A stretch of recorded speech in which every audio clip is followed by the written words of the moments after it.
They say your past doesn't define you, but mine drives everything I do. Prison didn't just change me, it showed me what I was capable of. Now I go back inside that same system to show others what they're capable of.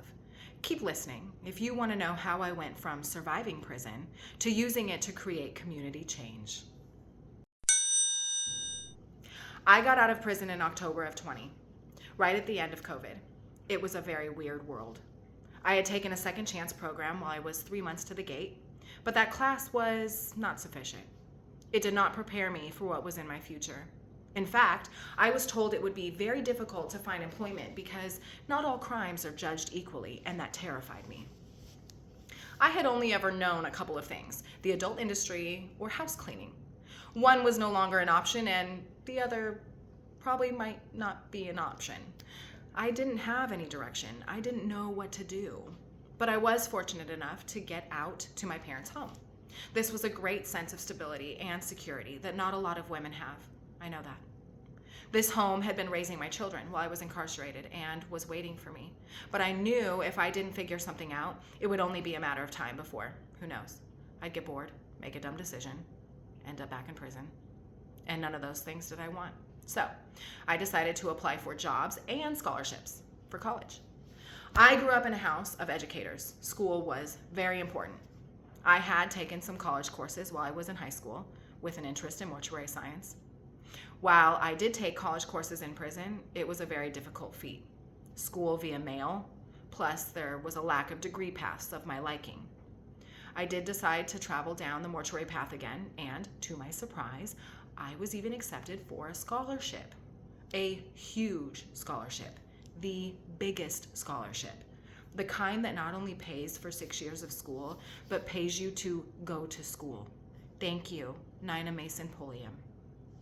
I figured if no one would pay attention to me as a felon, maybe they would lend me an ear if I was a felon with a degree, a business degree. And there were many comments about this being a pointless choice of degree paths for a felon of my stature, but I pursued anyways. Some point during my education journey, I realized I wasn't learning for the degree. I was learning to educate myself. The irony, right? But I actually wanted to understand business because, light bulb, I'll run my own business. Then it won't matter that I'm a felon. But what kind of business? So here's the thing. I didn't leave house cleaning behind. I just learned a few things in business school. Instead of working for someone, I created an LLC, advertised in the areas I wanted to clean, and then showed up. Now I have a beautiful clientele. I only clean where and when I want to, and for the people who support me and my endeavors. While building that, I also realized something else. During my incarceration, fitness was my lifeline. It saved me. It gave me a routine. It taught me discipline, something to focus on, something that made me feel like I had control. And it wasn't just about me. I started running a boot camp on the yard. It was a 3-month boot camp program. We had beginners and advanced groups. And it wasn't easy. The final, my advanced girls lunged a mile, and some with weight. And my beginners lunged the entire track, like a sixth of a mile. We had 75 graduates in total, and they earned it, so we celebrated them with certificates. That boot camp was not just about fitness, it was about purpose. And for the first time, I felt like I had something to give to others. When I got out, I was scared.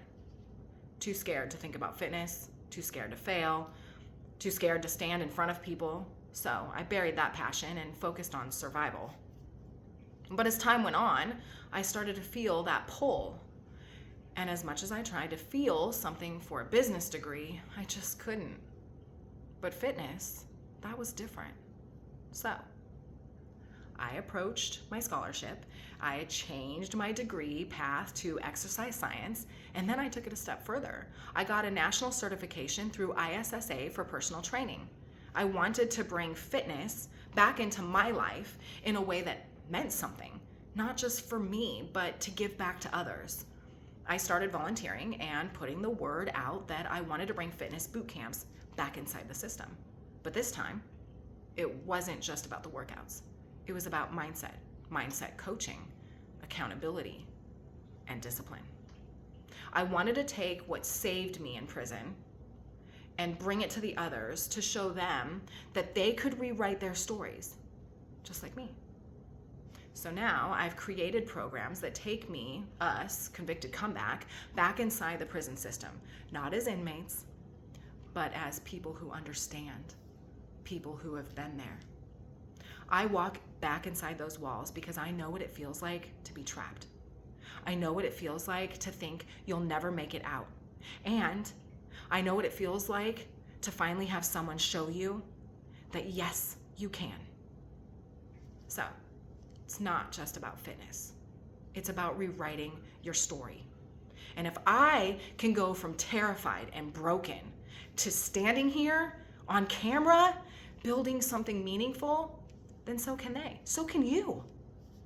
And that's why I do this, to prove what's possible.